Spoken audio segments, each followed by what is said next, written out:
मुख्यमंत्री जी ने कहा कि पार्टी में आए उपेंद्र कुशवाहा, हम लोगों ने उनको इज्जत दी, और दूसरा कहा कि उपेंद्र कुशवाहा से हम बहुत स्नेह करते हैं।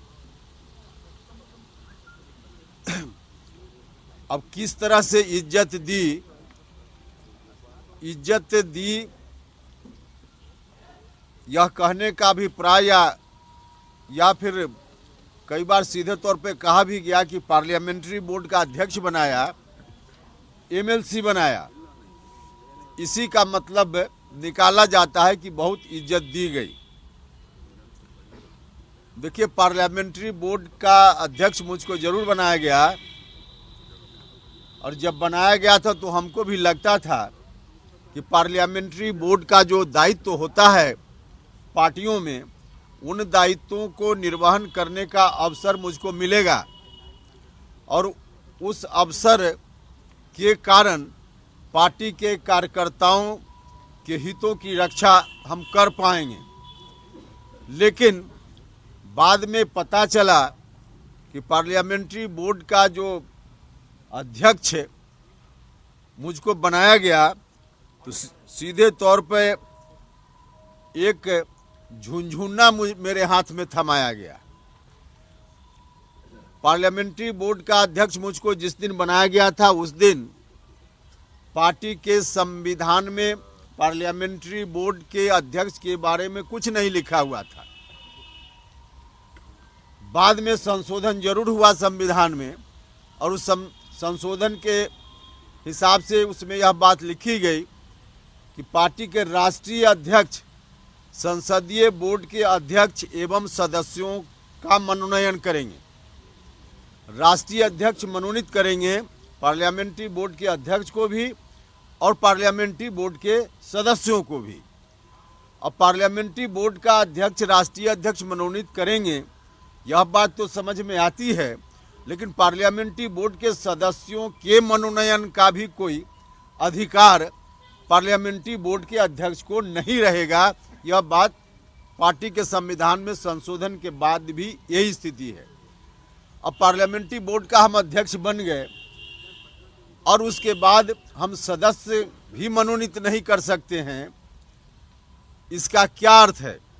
और ठीक है कि मनोनीत करने का अधिकार हमको नहीं दिया, लेकिन 2 साल में आपने स्वयं भी तो हमारे साथ जो पार्लियामेंट्री बोर्ड कमेटी होती, उस कमेटी के सदस्यों का मनोनयन नहीं किया।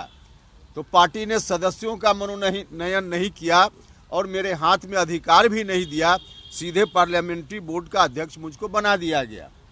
तो यह संवैधानिक स्थिति पार्टी के अनुसार मेरी पार्लियामेंट्री बोर्ड के अध्यक्ष होते हुए आज भी यही है, जहां हम एक मेंबर भी नहीं बना सकते हैं। यह तो पार्टी के संविधान की बात हुई। अब व्यवहार में देखिए, पार्लियामेंट्री बोर्ड के अध्यक्ष या बाकी पूरी कमेटी यदि होती तो उसका अधिकार होता है, उसका काम होता है, उसका फंक्शन होता है कि जब भी पार्टी में किसी भी चुनाव के संदर्भ में उम्मीदवारी का चयन करना हो तो पार्लियामेंट्री बोर्ड बैठकर उस पर विचार करता है। एक तो कमेटी ही नहीं तो पार्लियामेंट्री बोर्ड बैठकर विचार क्या करे। लेकिन व्यक्तिगत रूप से पार्लियामेंट्री बोर्ड के अध्यक्ष होने के कारण कोई सुझाव कभी मुझसे मांगा गया हो तो इसकी भी आवश्यकता नहीं समझी गई। कई चुनाव हुए, विभिन्न विधानसभा क्षेत्रों में उपचुनाव हुए, एमएलसी के चुनाव हुए, स्थानीय निकाय से जो एमएलसी का चुनाव होना था उसमें उम्मीदवार चयन करने की स्थिति आई। बाकी जो विधानसभा कोटा से एमएलसी या राज्यसभा के सदस्यों की उम्मीदवारी, कई मौके आए जहां पार्लियामेंट्री बोर्ड की भूमिका हो सकती थी, लेकिन पार्लियामेंट्री बोर्ड के अध्यक्ष रहने के बावजूद कभी पार्टी की ओर से मुझको बुलाकर पूछा तक नहीं गया कि इसमें किसको उम्मीदवार बनाया जाए या नहीं बनाया जाए। हाँ, हमने खुद कई बार सुझाव अपनी ओर से जरूर जाकर दिया, माननीय मुख्यमंत्री जी को भी और राष्ट्रीय अध्यक्ष जी को भी, लेकिन हमारे सुझाव पर कभी कोई ध्यान नहीं दिया गया। हमको बुलाकर सुझाव लेने की बात तो दूर रही, जो हमने सुझाव दिया उस पर भी कभी पार्टी ने ध्यान नहीं दिया। और सुझाव देने के क्रम में सिर्फ एक चीज हम चर्चा करेंगे, अगर हमारी बात गलत होगी तो राष्ट्रीय अध्यक्ष जी खंडन कर सकते हैं, प्रतिक्रिया दे सकते हैं, या माननीय मुख्यमंत्री जी भी बोल सकते हैं। हमने एक बात सुझाव के रूप में जब जब मौका आया विधान परिषद के सदस्यों के मनोनयन चयन के लिए उम्मीदवारी के बारे में या राज्यसभा, तब तब हमने कहा कि पार्टी में जो हम लोग पटना में एक्टिव रहते हैं रोज, जो कुछ नेता, हम आम कार्यकर्ताओं की बात नहीं कर रहे हैं, राज्य स्तर के नेता जो एक्टिव रोल अदा करते हैं पार्टी में रोजमर्रा के काम में, पार्टी कार्यालय में या बाकी प्रदेश में संगठन को देखने में, उसमें एक व्यक्ति अति पिछड़ा समाज का होना चाहिए जो इस तरह से एक्ट करे कि अति पिछड़ा समाज के लोगों को बिहार भर में लगे कि हमारा भी कोई आदमी डिसीजन मेकिंग प्रोसेस में पार्टी में है, एक जगह पर जहां हमको उचित हिस्सेदारी या हमारे हितों की रक्षा की जा सकती है। हमने कहा कि अभी वैसा कोई नहीं है। माननीय मंत्री लोग हैं या एमएलए हैं या एमपी हैं तो अपने अपने क्षेत्रों तक सीमित हैं, लेकिन कोई एक व्यक्ति उस तरह से जो वास्तव में लीडर के रूप में बिहार के स्तर पर दिखे, क्योंकि लीडर बनाना पड़ता है और लीडर बनाना का मतलब है कि कोई व्यक्ति किसी को लीडर नहीं बना सकता है, उसमें लीडरशिप का क्वालिटी होना चाहिए।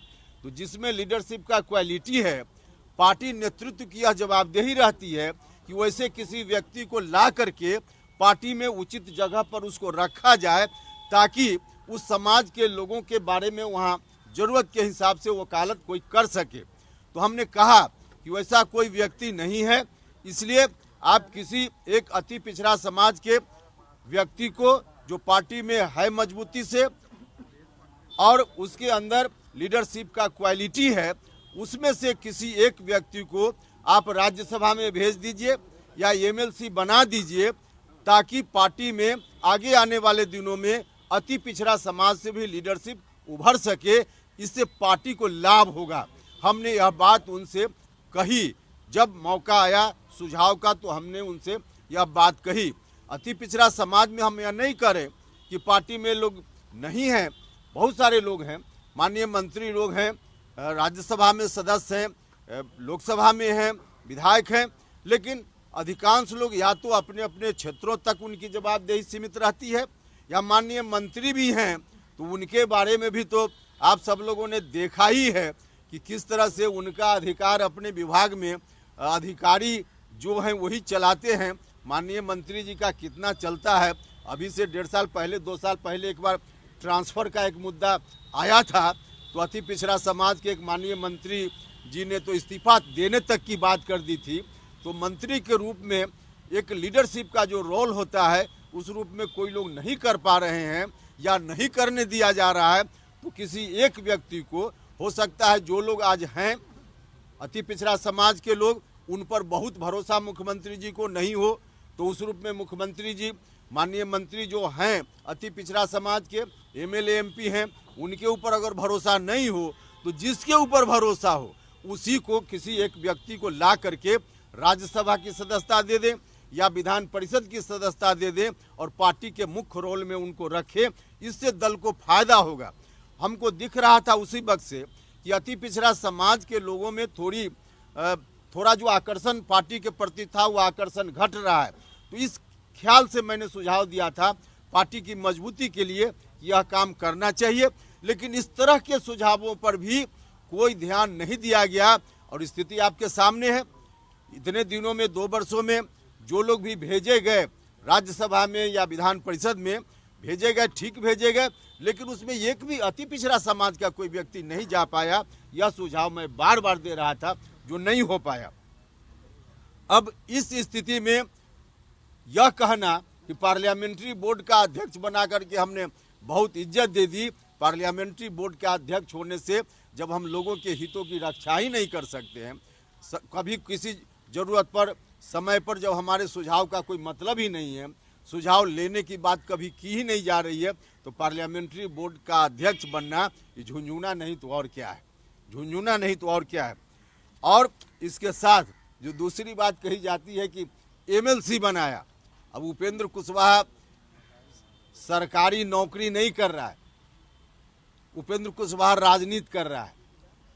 और एमएलसी बनना, एमएलए बनना किसी भी राजनीतिक कार्यकर्ता के लिए सरकारी नौकरी नहीं होती है या नौकरी नहीं होती है, पॉलिटिक्स होती है, जहां रहकर वह अपने लोगों के हितों की रक्षा कर सके, जहां रहकर पार्टी का जो नीति सिद्धांत है उसको आगे बढ़ा सके, समाज में जो अन्याय पीड़ित लोग हैं उनको न्याय दिला सके।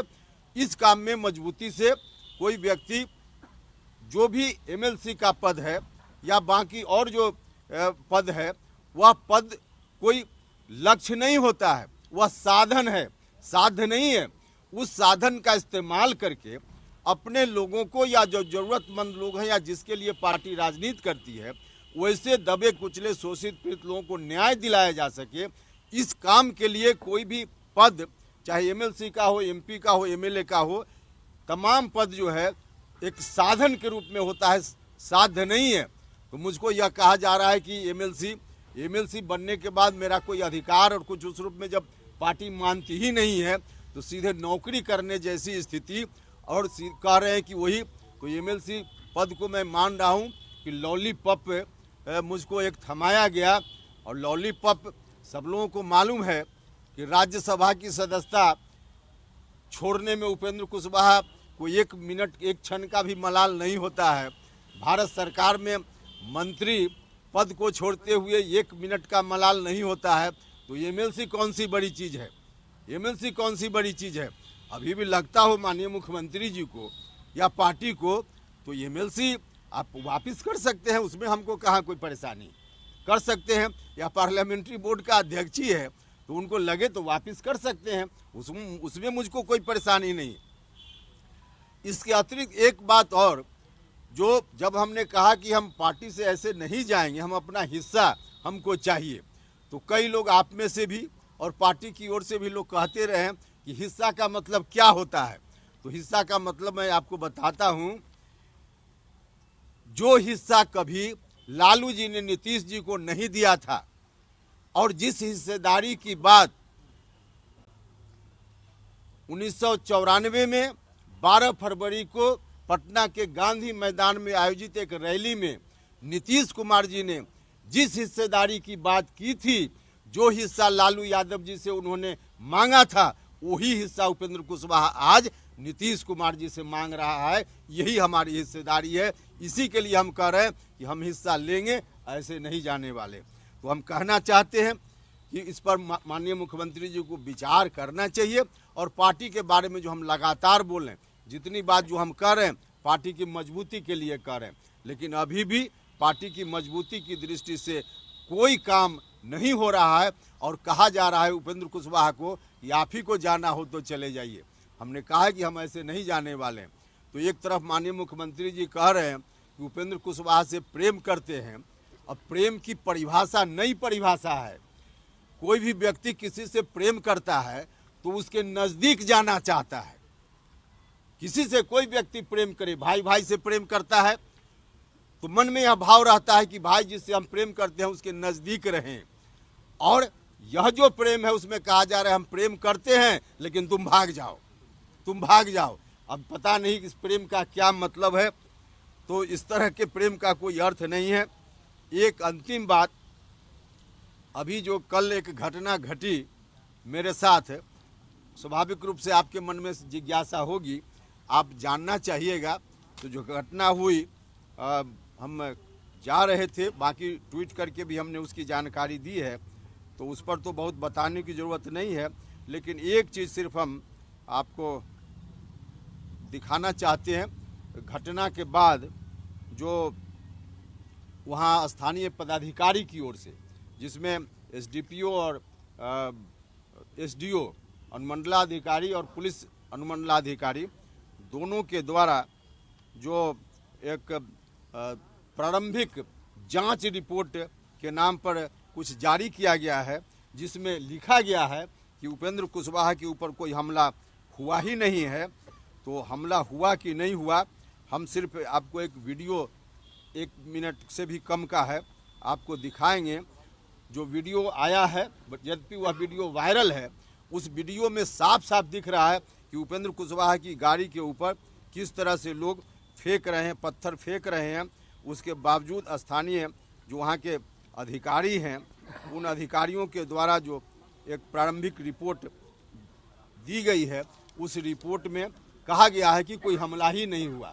तो हम यह दिखाएंगे आपको, और इस वीडियो को हम कहना चाहते हैं जो पुलिस के सबसे बड़े अधिकारी हैं, डीजीपी या फिर जो प्रशासन के सबसे बड़े अधिकारी हैं, चीफ सेक्रेटरी, दोनों मिलकर जांच करें। नीचे के जो इनके पदाधिकारी हैं, इन्होंने जांच रिपोर्ट दी है, प्रारंभिक जांच रिपोर्ट कह कर दी है, और उसमें सीधे तौर पे कहा कि हमला नहीं हुआ है, जबकि हमला पत्थर फेंकते हुए वीडियो है। वीडियो तो हमने घर में नहीं बना लिया, हम दिखा रहे हैं आपको, लेकिन दिखाकर हम अपनी बात खत्म करेंगे। उसके पहले हम डीजीपी से आग्रह करते हैं और फिर चीफ सेक्रेटरी से कि आप दोनों लोग अपने लेवल से जांच कराइए कि इसमें क्या साजिश है, कैसे घटना हुई, क्यों घटना हुई, इसकी जांच दोनों लोग मिलकर करें। वीडियो हम दिखा रहे हैं और पता नहीं दिखेगा या क्या आपको।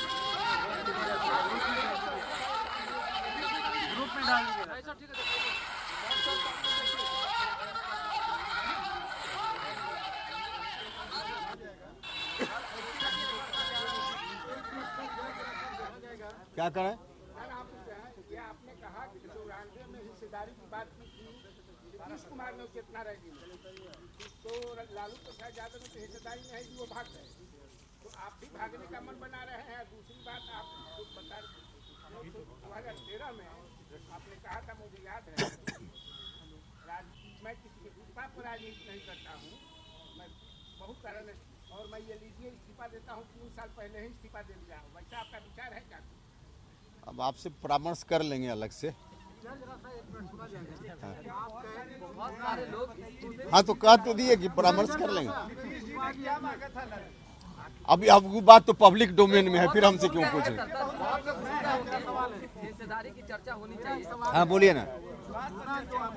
हाँ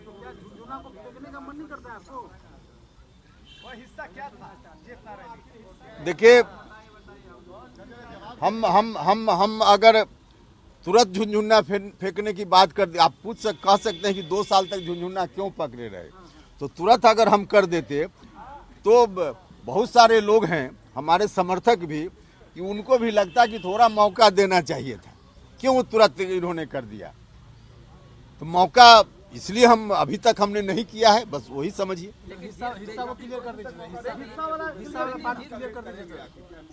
अरे अभी भी हम मुख्यमंत्री जी के ऊपर पूरा भरोसा करते हैं, उनके प्रति हमारे मन में अगाध आदर सत्कार का भाव है, हम पूरा रिस्पेक्ट करते हैं उनको, और इसी के कारण अभी भी हम उनसे आग्रह कर रहे हैं, क्योंकि यह साधारण बात नहीं है। उस समय की बात 2013 की बात की जा रही है, तब की बात अलग थी। आज की जो बात है, आज ठीक से मुख्यमंत्री जी नहीं संभल पाएंगे तो पूरी पार्टी ध्वस्त हो जाएगी, और हमारे लिए चिंता का विषय यही है। हम नहीं चाहते हैं कि जनता दल यूनाइटेड जो इस रूप में पार्टी खड़ी हुई, करोड़ों बिहार के अति पिछड़ा लवकुश समाज के लोगों ने, दूसरे समाज के लोगों ने भी, सब लोगों ने मिलकर इस पार्टी को बनाने का काम किया। उनके हितों की चिंता है मुझको, इसलिए आज भी भरोसा है, और आज भी बार बार हाथ जोड़कर प्रार्थना है मुख्यमंत्री जी से कि आप अपनी इच्छा से कीजिए, दूसरे की इच्छा से कीजिएगा तो गड़बड़ी होगी। और अभी भी हम उम्मीद रखते हैं, हमारी उम्मीद खत्म नहीं हुई है, इसलिए अभी भी हम उनसे कहेंगे कि अभी भी वक्त है, बचा लीजिए मुख्यमंत्री। अशोक चौधरी ने कहा है सर, अब बारी बारी से अशोक चौधरी ने कहा कि किस बात का वो हिस्सा मांग रहे हैं। ये सवाल है, देखिए, हम किसी शब्द को देकर हम विषय को विषयांतर नहीं करना चाहते हैं। आप कहते हैं एक तरफ से स्वच्छ राजनीति करते हैं, नहीं बोलिए। हम उसको कोई और वर्ड दे करके मैं विषयांतर नहीं करना चाहते हैं चीज़ों को, लेकिन इतना तो हमारा है कि मुख्यमंत्री जी अपनी इच्छा से नहीं कर पा रहे हैं। और यह बात कोई आज हम बोल रहे हैं ऐसा नहीं है। अभी जो लास्ट में कुरहनी का उपचुनाव हुआ, उस उपचुनाव में जो रिजल्ट आया, उसके बाद मुख्यमंत्री जी ने तो स्वयं कहा कि हमने नहीं टिकट दिया था, इन्हीं लोगों ने कहा हमने टिकट दे दिया। और इतना ही नहीं, उसके पहले 2020 में जो स्थिति बनी और उस समय जो टिकट वितरण हुआ होगा, हम तो नहीं थे, लेकिन मुख्यमंत्री जी ने उसके बारे में भी पब्लिक डोमेन में कहा है कि यही लोग देख रहे थे, दूसरे लोग देख रहे थे, हम नहीं देख रहे थे।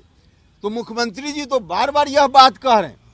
और इतना ही नहीं, जो गठबंधन में बदलाव हुआ उसके बारे में मुख्यमंत्री जी ने अलग अलग समय पर अलग अलग नेताओं का नाम लिया कि राष्ट्रीय जनता दल के साथ हम 2015 में गए, किन लोगों ने हमको वहां से हटवा दिया, और फिर इस बार हम गए बीजेपी में तो किन लोगों ने फिर किया।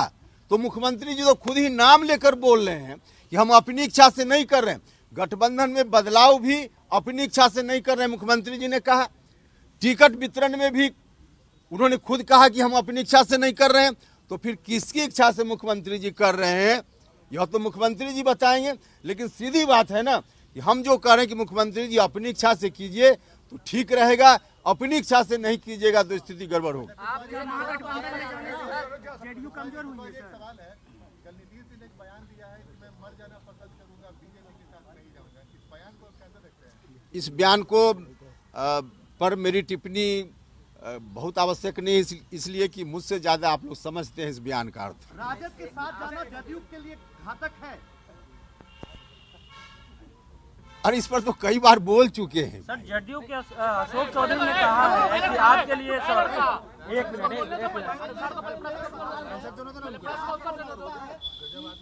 कुछ समीकरण में जो कुशवाहा समुदाय था या समाज था, उसको उनका अधिकार नहीं मिला और उसी की लड़ाई की आप बात कर रहे हैं। नहीं, हम किसी एक जात की बात नहीं कर रहे हैं, पूरी जमात की बात कर रहे हैं।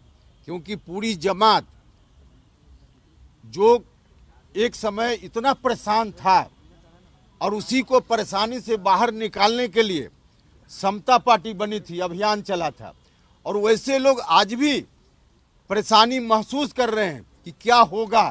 तो वैसे तमाम लोगों की चिंता हम व्यक्त कर रहे हैं, सिर्फ अपने या किसी एक जात के बारे में नहीं बोल रहे। पार्टी में इतना जलील होने के बावजूद उपेंद्र जी, पार्टी में इतना जलील होने के बावजूद इंतजार कर रहे हैं क्या कि जदयू? अरे भैया, उपेंद्र कुशवाहा के व्यक्तिगत जलील होने का मामला नहीं है। लोगों के हितों की रक्षा हो तो सार्वजनिक जीवन में रहने वाला आदमी को अपमान झेलना पड़ता है। गांधी जी को अपमान झेलना पड़ा, उनका सामान फेंक दिया गया ट्रेन से। तो व्यक्तिगत परेशानी का कोई मतलब नहीं है, अपमान का कोई मतलब नहीं है, लेकिन शर्त यह है कि लोगों के हितों की रक्षा हो। जदयू सर अशोक चौधरी कह रहे हैं कि उपेंद्र कुशवाहा ने किया क्या कि उनको हिस्सा मिलेगा। अशोक चौधरी ने पूछ रहा। आप लोगों दोनों आदमी को याद होगा कि पिछले प्रेस कॉन्फ्रेंस में हाथ जोड़कर हमने कहा था कि कोई सवाल माननीय मुख्यमंत्री जी की बातों को लेकर है या राष्ट्रीय अध्यक्ष, तो उसके बारे में उपेंद्र कुशवाहा जवाब देगा। बाकी और किसी के सवाल का जवाब लेना हो, अरे पूरी बात होने दीजिए ना। और पूरी बात हुई नहीं, या बीच में आप लोग उसके अतिरिक्त और किसी बात का जवाब लेना हो तो हिमांशु पटेल जैसे लोग हैं, सुभाष चंद्रवंशी जी हैं, जितेंद्र नाथ जी, सुभाष कुशवाहा जी, सब लोग सुर्खियों में हैं इन दिनों। इन लोगों से जवाब लेना। एक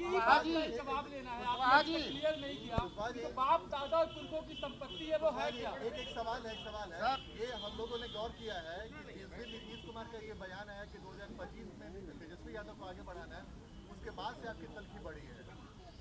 अच्छा, तो क्या आप चाहते थे कि जिस दिन हम पार्टी में गए उसके दूसरे दिन से हम इन सवालों को उठाने लगे? भैया, आखिर कुछ मौका तो किसी को दीजिएगा ना। और इतने दिनों में एक अनुभव हमको मिला या देखा हमने कि क्या क्या हो रहा है, उसके बाद ही ना हम जिस समय पार्टी में गए 2021 मार्च में और अप्रैल में कहते कि पार्लियामेंट्री बोर्ड में हमारा कोई सुझाव नहीं लिया जा रहा है, तो लोग कहते कि अभी तो कुछ हुआ ही नहीं, तो सुझाव क्या होगा। तो इतने दिनों में हमने देखा, इसलिए सर एक सवाल बाद आपकी तलखी बढ़ी है, ये ऐसा देखा जा रहा है और ये सभी का सवाल। नहीं, ये तो आपको लगता होगा। तलखी हमारी किसी के साथ बढ़ने जैसा कोई मामला नहीं है। हमारी चिंता का विषय सिर्फ एक है कि हमारी पार्टी कैसे बचेगी, और इसके बचाव के लिए जो कुछ हम कर सकते हैं हम कर रहे हैं। और अभी करेंगे, इसलिए ऐसी बात लगती होगी आपको।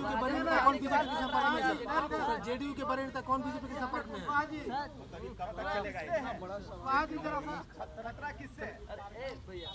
अरे भैया, हम तो बता रहे हैं कि सॉल्यूशन भी बता रहे हैं कि माननीय मुख्यमंत्री जी अपनी इच्छा से करने लगे, सब कल ठीक हो जाएगा। अब इसका अर्थ तो आप समझ सकते हैं।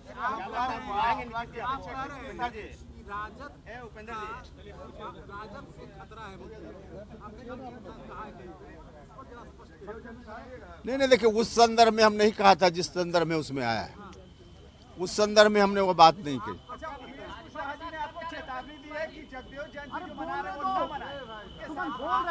राजद पे स्थिति स्पष्ट कीजिए ना, आरजेडी से किस तरह का खतरा आप देखते हैं? अरे भैया, हम तो बता रहे हैं सारी चीज, उससे अर्थ निकालिए ना कुछ।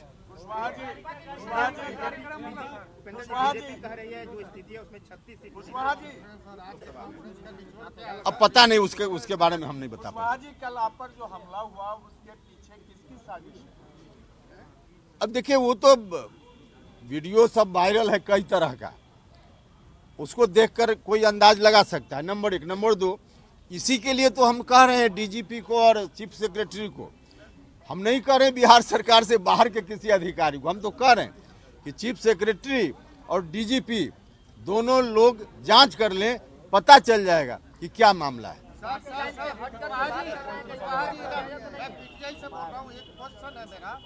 पिछले प्रेस कॉन्फ्रेंस और आज के प्रेस कॉन्फ्रेंस में अंतर क्या है? सेम चीज रिपीट आप कर रहे हैं सर, पहला चीज। दूसरा, जब अभी आपने बोला कि मैं नीतीश जी का रिस्पेक्ट करता हूं, लेकिन नीतीश जी से 2 दिन पहले आपके बारे में पूछा गया तो बोलते हैं कि उनके बारे में मेरे से बात मत करिए।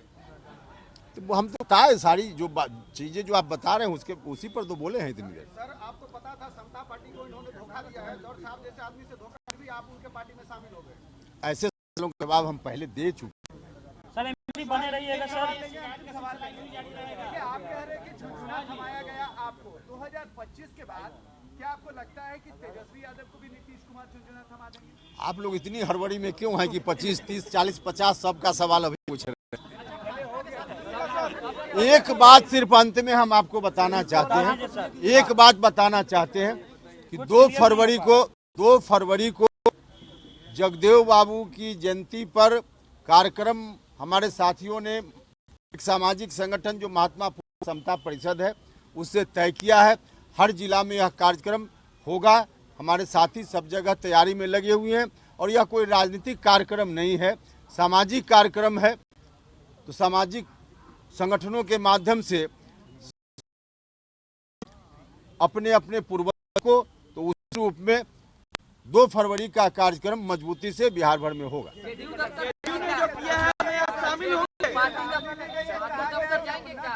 जेडीयू की ओर से जो भी कार्यक्रम है हम आप लोगों के माध्यम से देख रहे हैं। नहीं, कुछ शक्ति प्रदर्शन जैसा इसमें क्या? दफ्तर जाएंगे, जेडीयू दफ्तर है। अरे हमने तो कहा कि कार्यक्रम के बारे में आप पूछ रहे हैं, तो कार्यक्रम आप लोगों से हमको जानकारी मिल रही है। अरे यही तो राजनीति है, यही तो राजनीति है। क्लियर हो गया होगा जो सीनियर लोग खड़े हैं, आप अभी सीखिए, क्लियर हो जाए।